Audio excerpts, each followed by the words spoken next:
दुनिया में बहुत सारे ऐसे लोग हैं जो कि गरीब लोगों और सड़कों पर रहने वाले लोगों के लिए खाने का इंतजाम करते हैं, लेकिन बहुत ही कम ऐसे लोग हैं जो इनकी साफ सफाई के बारे में सोचते हैं। और कोरोना काल में हम ये तो समझ ही गए हैं कि साफ सफाई की कितनी इंपॉर्टेंस है। अब इसी चीज को ध्यान में रखते हुए अमेरिका के जैक नामक एक बंदे ने इन गरीब लोगों को और सड़कों पर रहने वाले लोगों को शैम्पू और साबुन बांटने शुरू कर दिए। लेकिन कुछ ही दिनों में उसे समझ में आ गया कि इसका कोई फायदा नहीं है, क्योंकि इनके पास नहाने के लिए जगह ही नहीं है।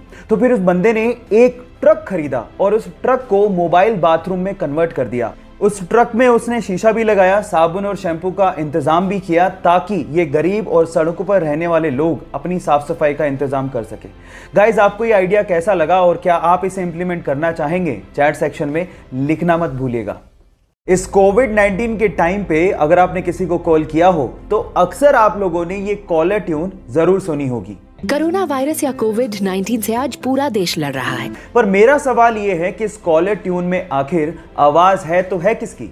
डोंट वरी, मैं आपको बताता हूँ। ये है दिल्ली की 40 वर्षीय जसलीन भल्ला, जो पेशे से वॉइस ओवर आर्टिस्ट हैं, जिन्होंने किसी कंपनी के लिए इस ऑडियो को रिकॉर्ड किया था। लेकिन इतनी सुरीली आवाज होने की वजह से नॉर्थ इंडिया के हर फोन के लिए इस कॉलर ट्यून को यूज किया जाने लगा। क्या इसके पहले तक इफेक्ट आप जानते थे? और अगर नहीं जानते थे तो चैट सेक्शन में लिखना मत भूलिएगा। सुशांत के अचानक से यूं छोड़ जाने का गम जितना हमें है, उससे कहीं गुना ज्यादा उसके साथ रहने वाले उसके पेट डॉग फज को हो रहा होगा। जैसे ही अचानक से दरवाजे पर कोई आहट आती है, वो सुशांत को ढूंढने के लिए भाग पड़ता है, लेकिन जब वो सुशांत को नहीं पाता तो निराश होकर लौट आता है। उसका सुशांत की पिक को देख के रोने वाला वीडियो दिल को छू लेने वाला है। एक बार सुशांत ने फज के साथ अपनी पिक को शेयर करते हुए लिखा था कि अगर तुम मुझे जिंदगी भर याद रखोगे तो मुझे कोई फर्क नहीं पड़ता अगर मुझे कोई भूल भी जाए तो। सुशांत और फज के इस अनकंडीशनल लव के बारे में आपका क्या कहना है? चैट सेक्शन में जरूर लिखिएगा। इन रीसेंट ईयर्स में इंडियन सिनेमा की दो ऐसी मूवीज जिसे देखने के बाद आपको इंडियन सिनेमा पे प्राउड फील होगा और ये आने वाले समय में इंडियन सिनेमा की मास्टरपीस कहलाएंगी। नंबर 1, 2018 में रिलीज हुई तुम्बाड़, जिसे डायरेक्ट किया था आनंद गांधी ने। एंड नंबर 2, 24 जून 2020 को यानी कि कल ही रिलीज हुई बुलबुल, जिसे देखने के बाद आपके रोंगटे खड़े हो जाएंगे, जिसे डायरेक्ट किया है अवनीता दत्ता ने, और स्पेशली जिसमें तृप्ति दिमरी का काम देख के आप लोग हैरान रह जाओगे। अगर आप लोगों ने अभी तक भी ये मूवीज नहीं देखी हैं तो आप बहुत बड़ा ट्रेजर मिस कर रहे हो, और अगर देख ली हैं तो चैट सेक्शन में लिख के जरूर बताओ कि ये मूवीज आपको कैसे लगी। हमारे देश की राष्ट्रभाषा हिंदी है, ये तो आप जानते हैं, लेकिन मेरा सवाल यह है कि इस पूरी दुनिया में और कौन सा देश है जिसकी राष्ट्रभाषा हिंदी चुनी गई है? क्या आप जानते हैं? डोंट वरी, मैं आपको बताता हूं। वो देश है फिजी।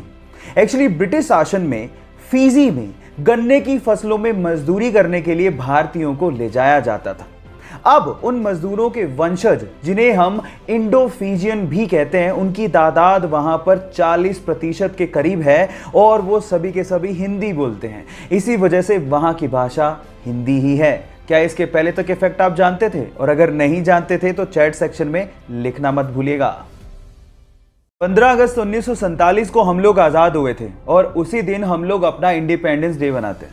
लेकिन मेरा सवाल यह है कि इस पूरी दुनिया में और कितने देश हैं जो कि 15 अगस्त को ही अपना इंडिपेंडेंस डे मनाते हैं? क्या आप जानते हैं?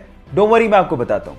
टोटल 3 देश भारत के अलावा और हैं। नंबर 1, साउथ कोरिया, जो कि जापान से 15 अगस्त 1945 को आज़ाद हुआ था। नंबर 2, कोंगो, जो कि फ्रांस से 15 अगस्त 1960 को आज़ाद हुआ था।